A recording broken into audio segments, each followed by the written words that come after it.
నమస్తే, welcome to our channel. నేను మీ ప్రియాంకర.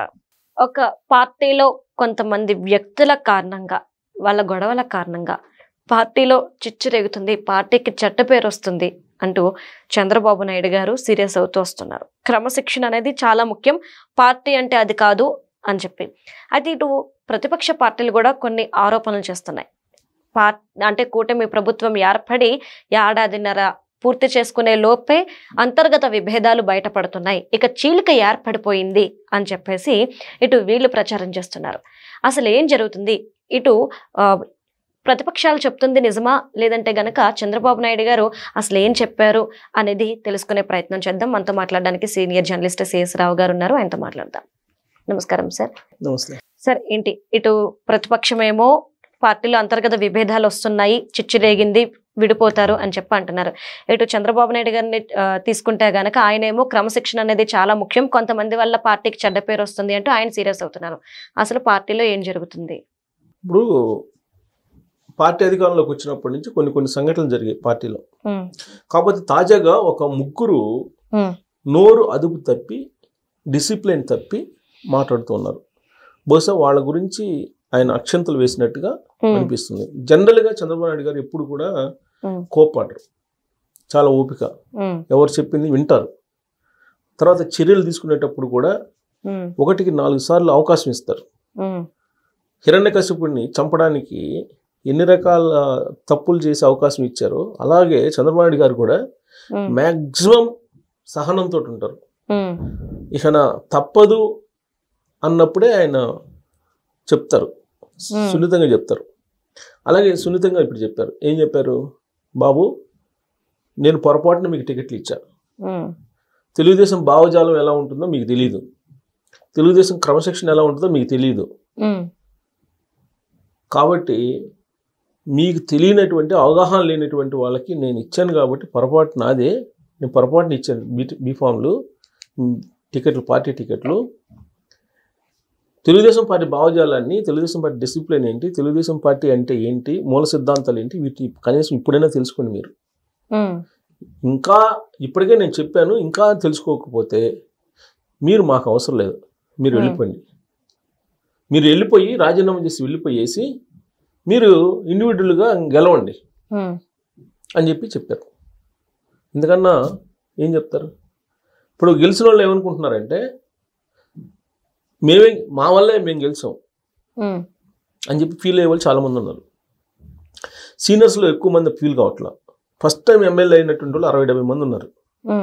వీళ్ళలో ఎక్కువ మంది, అందరు కాకపోయినా ఎక్కువ మంది అసలు తెలుగుదేశం పార్టీ అంటే ఏందో, దాని భావజాలం ఏందో, దాని మూల సిద్ధాంతాలు ఏంటో, దాని నేపథ్యం ఏంటో తెలియకుండా ఎంటర్ అయినటువంటి వాళ్ళు. చంద్రబాబు నాయుడు గారు బీఫామ్ ఇచ్చారు, గెలిచేశారు. వాళ్ళు ఊహించినటువంటి వాళ్ళు కూడా గెలిచారు.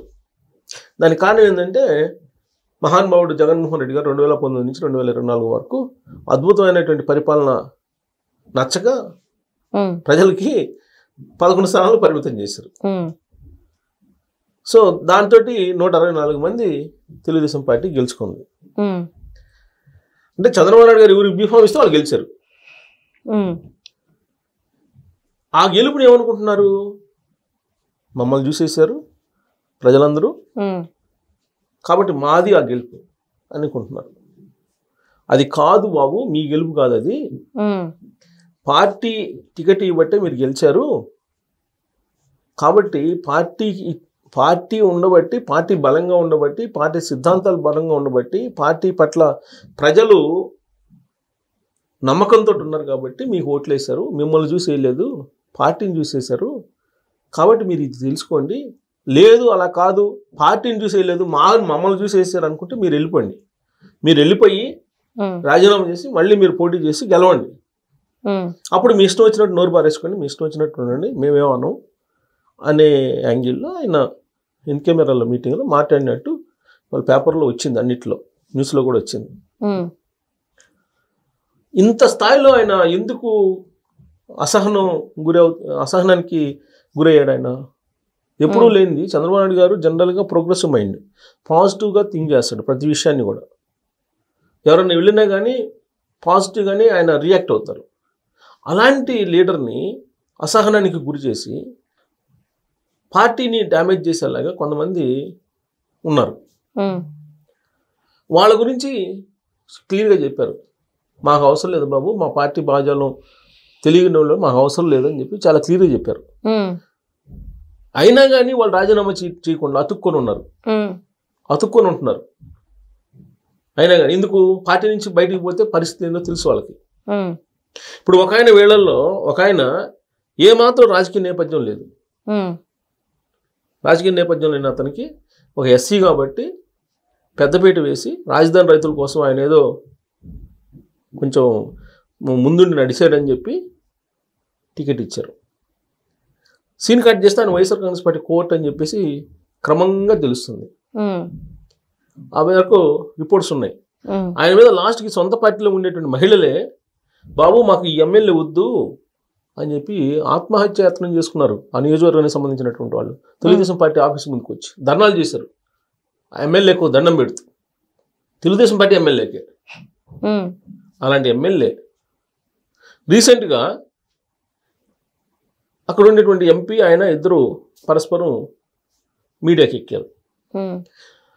నేను పేదవాడిని అని చెప్పి చెప్పినటువంటి అతనే ఒకప్పుడు నేనే 5 కోట్లు ఇచ్చాను ఎంపీకి, 5 కోట్లు తీసుకుని నాకు టికెట్ ఇచ్చాడని చెప్పి ఆయన ఆరోపించాడు. ఇలాంటి ఆరోపణలు చేసుకుంటే అసలు తెలుగుదేశం పార్టీ చరిత్రలో ఈ విధంగా ఒకళ్ళ మీద ఒకళ్ళు ఆరోపణలు చేసుకున్నటువంటిదే లేదు. ఒకవేళ అలాంటి ఆరోపణలు చేసుకుంటే గెట్ లాస్ట్ అని చెప్పి చెప్తారు. అలాంటి ఈసారి ఇలాంటి సంస్కృతి పార్టీలో వచ్చింది. దానికి కారణం ఏంటంటే చంద్రబాబు నాయుడు గారు అదే చెప్పారు, పార్టీ మూల సిద్ధాంతాలు భావజాలం తెలియనటువంటి వాళ్ళని నేను తీసుకొని టికెట్లు ఇవ్వబట్టే ఈ పరిస్థితి వచ్చింది అని చెప్పి. ఇంకొక ఆయన ఏమంటాడు, భగవద్గీత గురించి మాట్లాడతాడు, భగవద్గీత మిమ్మల్ని బాగు చేసిందని అంటాడు. అది నెగిటివ్ ఇంపాక్ట్ వచ్చేసింది ప్రజల్లో. సరే, ఆయన అన్న వ్యాఖ్యల్లో తప్పు లేదు. ఆ వర్షన్ మొత్తం మీటింగ్ అంతా ఇంటే ఆయన అన్న మాటల్లో పెద్దగా అభ్యంతరం పెట్టాల్సిన అంశం ఏం లేదు. కానీ అవతల ప్రత్యర్థులు ఏం చేస్తున్నారు, వాళ్ళకి కావాల్సిన బిట్ని కట్ చేసేసి ట్రోల్ చేస్తున్నారు. దాంతో ఏమవుతుంది, పార్టీకి నష్టం జరుగుతుంది. పైగా ప్రభుత్వం చేసేటువంటి కార్యక్రమాలు కానీ లేదా తుఫాన్ కారణంగా మనం ఏ విధంగా ఎఫర్ట్స్ పెట్టేసి ప్రజలకి మనం సేవ చేసాము, ఇలాంటివన్నీ చెప్పాలి కదా. లేదా ప్రభుత్వం ఇచ్చినటువంటి సూపర్ 6 ఏవైతే ఉన్నాయో అవన్నీ ఇచ్చారు కదా, అవి ప్రచారం చేయాలి కదా. ఎమ్మెల్యేలు ఎక్కువ భాగం అసలు ప్రభుత్వం చేసేటువంటి కార్యక్రమాలని తీసుకెళ్ళట్లేదు. అది ఆయన బాధ. ఇప్పుడు ప్రభుత్వం చేసే కార్యక్రమాలు ఎవరు తీసుకెళ్ళాలి, గ్రౌండ్ లెవెల్లోకి ఎమ్మెల్యేలు తీసుకెళ్ళాలి. ఎందుకు, నిత్యం ఎమ్మెల్యేలే కదా, ప్రజలతో ఉండాలి. గ్రౌండ్ లెవెల్లో వాళ్ళు తీసుకెళ్ళాలి. ఇప్పుడు చంద్రబాబు నాయుడు గారు 16 నెలల్లో 16 లక్షల కోట్ల రూపాయలు పెట్టుబడులు తీసుకొచ్చారు. 5 లక్షల మందికి ఉద్యోగాలు కల్పించారు. గూగుల్ డేటా సెంటర్ లాంటిది తీసుకొచ్చారు. ఆర్సెల్ మెటల్ లాంటిది తీసుకొస్తున్నారు. టీసీఎస్ వచ్చింది, విప్రో వస్తుంది, ఇన్ఫోసిస్ వస్తుంది, బీపీసీఎల్ వస్తుంది. ఇట్లా కొన్ని డజన్ల కొద్ది కంపెనీలు తీసుకొచ్చారు. వీటితో పాటు అనేకమైన బెనిఫిట్స్, ఉద్యోగులకి 7,500 కోట్ల బకాయిలు ఇచ్చారు. వాళ్ళకి బెనిఫిట్స్ కల్పించారు, అనేకమైన బెనిఫిట్స్ కల్పించారు. ఈ ప్రజల్లోకి తీసుకెళ్ళాలి కదా. ప్రజల్లోకి తీసుకెళ్ళకపోగా ఎమ్మెల్యేలు కొంతమంది పార్టీని నష్టపరిచేలాగా మాట్లాడుతున్నారు. అలాగే కొంతమంది మంత్రులు, ఒక 3-4 మంత్రులు కూడా మాట్లాడారు గతంలో, ఇప్పుడు కాదు గతంలో. ఇప్పుడు తుఫాన్ సందర్భంగా మొత్తం యాక్టివిటీ ఎలా చేసాం మనం అనేది చెప్పాలి కదా, అది చెప్పట్లేదు. కొన్ని సంచలన నిర్ణయాలు ప్రభుత్వం తీసుకుంటుంది. మరి అవి కూడా ప్రజల్లోకి తీసుకెళ్ళకుండా మరి ఎమ్మెల్యేలు ఏం చేస్తున్నట్టు. అందుకే వాళ్ళ గ్రాఫ్లు ఆల్మోస్ట్ ఒక 70-80 మంది గ్రాఫ్ పూర్గా ఉందని చెప్పి ఆయన చెప్తున్నాడు. అనేక సార్లు చెప్పారు, మీరు మార్చుకోండి, మీరు ప్రజల్లోకి వెళ్ళండి, ప్రభుత్వం ఏం చేస్తుందో చెప్పండి, ఆర్టిఫిషియల్ ఇంటెలిజెన్స్ గురించి చెప్పండి, స్కిల్ ఆడిటింగ్ గురించి చెప్పండి, స్కిల్ డెవలప్మెంట్ గురించి చెప్పండి, తర్వాత ఇన్నోవేషన్ హబ్స్ గురించి చెప్పండి, మనం ఏ విధంగా టెక్నాలజీని తుఫాన్ సందర్భంగా వాడాము అవి చెప్పండి, తెలియజేయండి. అయ్యేం చెప్పరు. చాలామంది అసలు ప్రజలకు దూరంగా ఉంటున్నారు.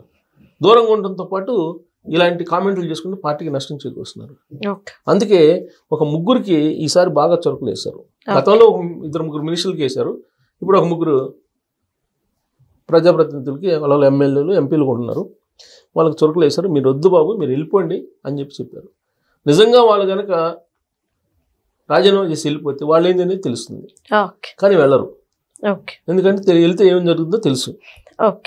కానీ పార్టీలో ఉంటూ మీరు నష్టం చెయ్యొద్దు, నేను లండన్ నుంచి వచ్చే లోపల దానికి ఒక రిపోర్ట్ ఇవ్వండి నాకు, వాళ్ళు ముగ్గురు మాట్లాడిన మీద నేను చూస్తానని చెప్పి అల్టిమేటం జారీ చేసి వెళ్ళిపోయారు. Thank you so much sir.